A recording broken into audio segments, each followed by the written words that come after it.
ನಾನು ಮೊದಲೇ ಹೇಳಿದ್ದೆ. ಯಾಕೆ ಮರ್ತು ಹೋಗಿತ್ತು?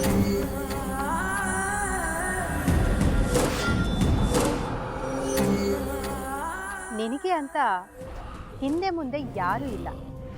ಇನ್ನೊಬ್ರ ಮನೆಯಲ್ಲಿ ಏನಾಗ್ತಿದೆ ಅಂತ ತಿಳ್ಕೊಳ್ಳೋದಕ್ಕೆ ನಿನ್ ಕೆಲಸ ಕಾರ್ಯ ಎಲ್ಲ ಬಿಟ್ಟು ಕೂತ್ಕೊಂಡಿರ್ತೀಯ. ಅಂಥದ್ರಲ್ಲಿ ಈ ವಿಷಯ ನಿನಗೆ ತಿಳಿದಿರೋದ್ರಲ್ಲಿ ನನಗೆ ಯಾವ ಆಶ್ಚರ್ಯನೂ ಇಲ್ಲ. ಈಗ ನಿನ್ನ ಹೊಟ್ಟೆಗೆ ಬೆಂಕಿ ಬಿದ್ದಿರ್ಬೇಕಲ್ಲ.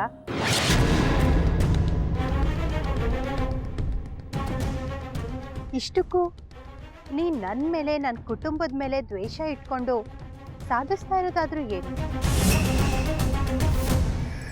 ಈಗಲಾದ್ರೂ ಗೊತ್ತಾಯ್ತಾ? ಯಾವತ್ತಿದ್ರೂ ಗೆಲ್ಲೋದು ಒಳ್ಳೆತನಾನೇ. ನಾನು ನಿನಗೆ ಚಾಲೆಂಜ್ ಮಾಡಿದ ಹಾಗೆ ನನ್ನ ಸಂಸಾರನ ಒಂದು ಮಾಡಿ ಗೆದ್ದು ತೋರಿಸಿದ್ದೀನಿ.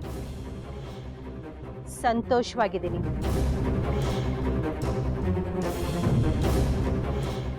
ನಿನ್ ಸಾಯಿನಾಥ ಏನ್ ಮಾಡ್ದ ಅಂತ ನೀನು ಯಾವಾಗ್ಲೂ ಕೇಳ್ತಾ ಇದ್ದೆ ಅಲ್ವಾ? ಅವನು ನನ್ನ ನಂಬ್ದವ್ರನ್ನ ಯಾವತ್ತೂ ಕೈ ಬಿಡಲ್ಲ ಅಂತ ನಿನಗೆ ಈಗ ಗೊತ್ತಾಗಿರ್ಬೇಕು. ನೋಡ್ತಾ ಇರು ಮೀರಾ, ಇನ್ಮೇಲೆ ನಾವೆಲ್ಲ ಸಂತೋಷವಾಗಿ ನಿನ್ ಮುಂದೆ ಬದುಕ್ ತೋರಿಸ್ತೀವಿ.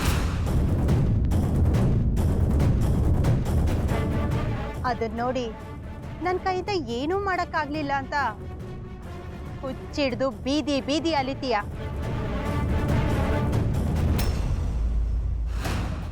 ಕರೆಕ್ಟ್, ನಿನ್ ಮಾತು ನಿಜ.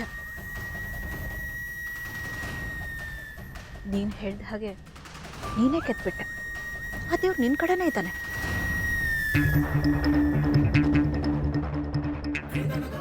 ಶಿರಡಿಲಿ, ಆಸ್ಪತ್ರೆಯಲ್ಲಿ ನಿನ್ನ ಕತೆ ಮುಗಿಸೋಣ ಅಂತ ನೋಡಿದೆ.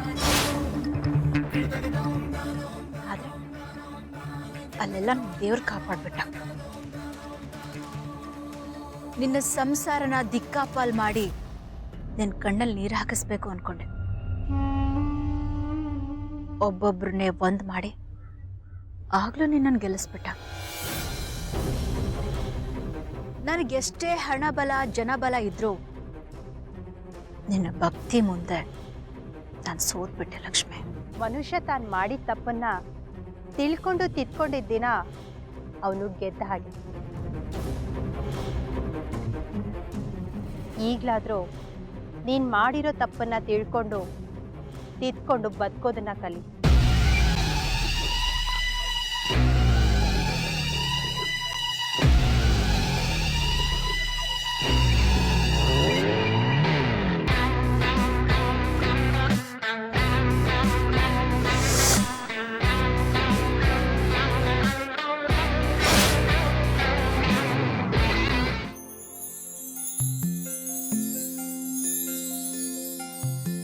ಅದಕ್ಕೆ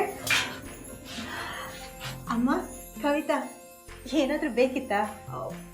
ಇವತ್ತು ಕೃಷ್ಣ ಜನ್ಮಾಷ್ಟಮಿ ಅಲ್ವಾ, ಅದಕ್ಕಿಂತ ಹೆಚ್ಚಾಗಿ ನಾವೆಲ್ಲ ಒಟ್ಟಿಗೆ ಸೇರಿರೋದು ನಮ್ಮ ಬಾಳಿನಲ್ಲಿ ದೀಪಾವಳಿ ಹಬ್ಬ ಬಂದಾಗಿದೆ.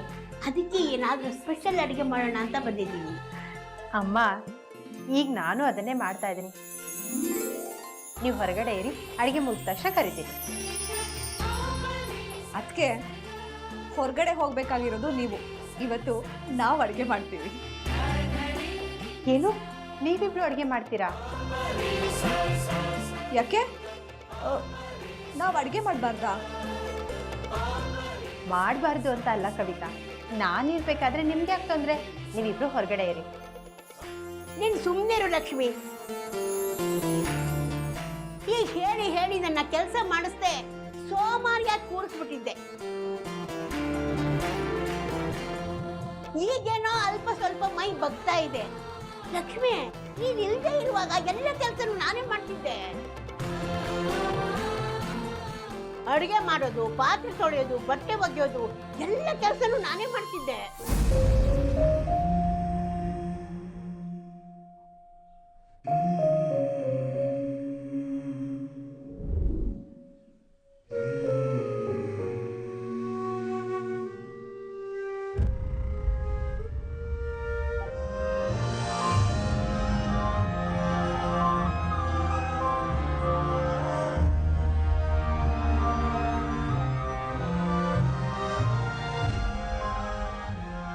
ಅಮ್ಮ, ಅದೆಲ್ಲ ನಾನು ಇಲ್ಲದೆ ಇರುವಾಗಿನ ಕತೆ.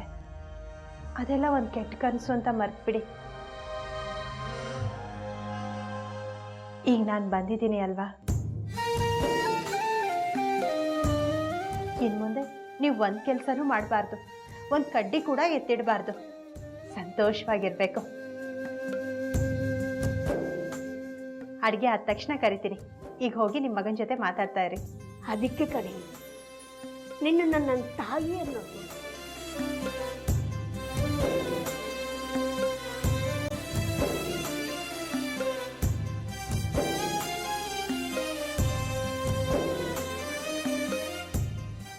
ಆದರೂ ಪರವಾಗಿಲ್ಲ, ಈಗ ನೀನು ಅಡುಗೆ ಮಾಡೋದಕ್ಕೆ ನಾವು ಸಹಾಯ ಮಾಡ್ತೀವಿ ಅಷ್ಟೇ.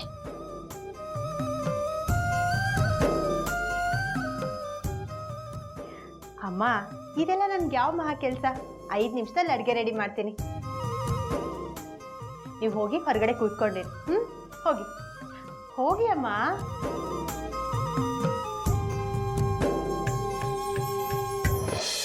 ಅಕ್ಕೆ, ಅದೆಲ್ಲ ನನಗೆ ಗೊತ್ತಿಲ್ಲ. ಹೇಗೂ ಇವತ್ತು ಹಬ್ಬದ ಅಡುಗೆ ಮಾಡ್ತಾ ಇದ್ದೀವಿ ತಾನೇ, ಎಲ್ಲರೂ ಒಟ್ಟಿಗೆ ಸೇರಿ ಅಡುಗೆ ಮಾಡೋಣ, ಆಮೇಲೆ ಎಲ್ಲರೂ ಒಟ್ಟಿಗೆ ಕೂತ್ಕೊಂಡು ಊಟ ಮಾಡೋಣ. ಕರೆಕ್ಟಾಗಿ ಹೇಳಿದೆ ಕವಿತಾ. ಲಕ್ಷ್ಮಿ, ಕವಿತಾ ಹೇಳ್ದಾಗೆ ಮೂವರು ಒಟ್ಟಿಗೆ ಅಡುಗೆ ಮಾಡೋಣ. ಇದು ನನ್ನ ಆರ್ಡರ್. ನಿಮ್ಮ ಆಜ್ಞೆಯನ್ನು ನಾನು ಶಿರಸಾವಹಿಸಿ ಪಾಲಿಸ್ತೀನಿ. ಅದು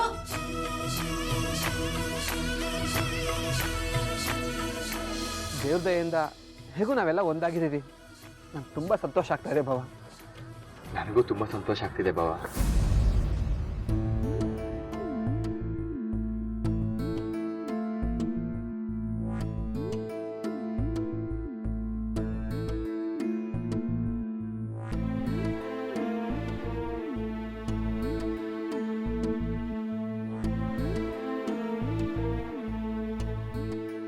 ದಯವಿಟ್ಟು ನನಗೆ ಕ್ಷಮಿಸ್ಬಿಡು ಬಾವ.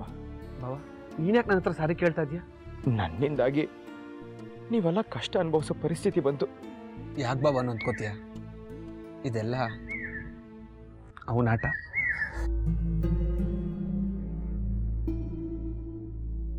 ಅದು ಸರಿ ಬಾವ, ಇಷ್ಟು ದಿನ ನೀವು ಎಲ್ಲಿದ್ರಿ, ಹೇಗಿದ್ರಿ? ಆ ವನವಾಸನ ಯಾಕೆ ಕೇಳ್ತೀಯ ಬಾವ? ಯಾರ್ಯಾರು ಎಲ್ಲಿದ್ದಾರೆ ಅಂತ ಗೊತ್ತಿರಲಿಲ್ಲ. ಇವತ್ತೆಲ್ಲ ನಾಳೆ ಒಂದಾಗ್ತೀವಿ ಅನ್ನೋ ನಂಬಿಕೆ ಮಾತ್ರ ನಮ್ಮ ಜೊತೆ ಇದ್ದಿತ್ತು.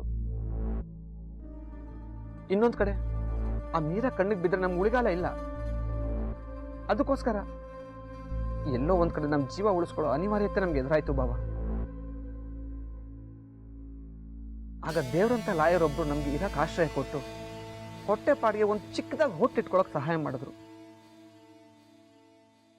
ಹೇಗೋ ಕಷ್ಟನೋ ಸುಖನೋ ಇಂಥ ಒಂದು ದಿನ ಬಂದೇ ಬರುತ್ತೆ ಅಂತ ತುಂಬಾ ಆಸೆಯಿಂದ ಬದುಕ್ತಾ ಇದ್ವಿ ಬಾಬಾ. ಇವತ್ತು ಆ ದಿನ ಬಂದಿದೆ.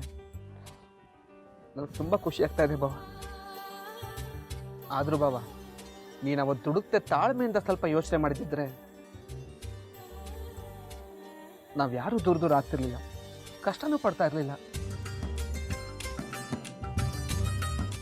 ತಂದಿಯಲ್ಲ, ಮನೆಯವ್ರಿಗೆಲ್ಲ ಕೊಟ್ಟ್ಯಾ? ಅಯ್ಯೋ ಅಜ್ಜಿ, ದೇವಸ್ಥಾನದಿಂದ ಬಂದವಳು ಎಲ್ರೂ ಬರ್ಲಿ ಕೊಡೋಣ ಅಂತ ದೇವ್ರ ಹತ್ರ ಇಟ್ಟಿದ್ದೆ, ಮರ್ತೇ ಬಿಟ್ಟಿದ್ದೀನಿ. ಮೊದಲು ಹೋಗಿ ಅದು ಮನೆಯವ್ರಿಗೆಲ್ಲ ಕೊಟ್ಟು ನೀನು ತಿನ್ನು. ಆ ದೇವರು ಒಳ್ಳೇದು ಮಾಡ್ತಾನೆ.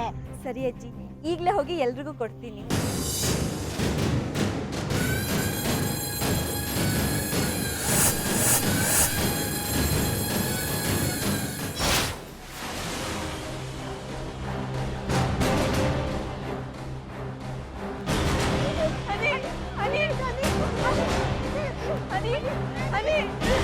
ಅನಿ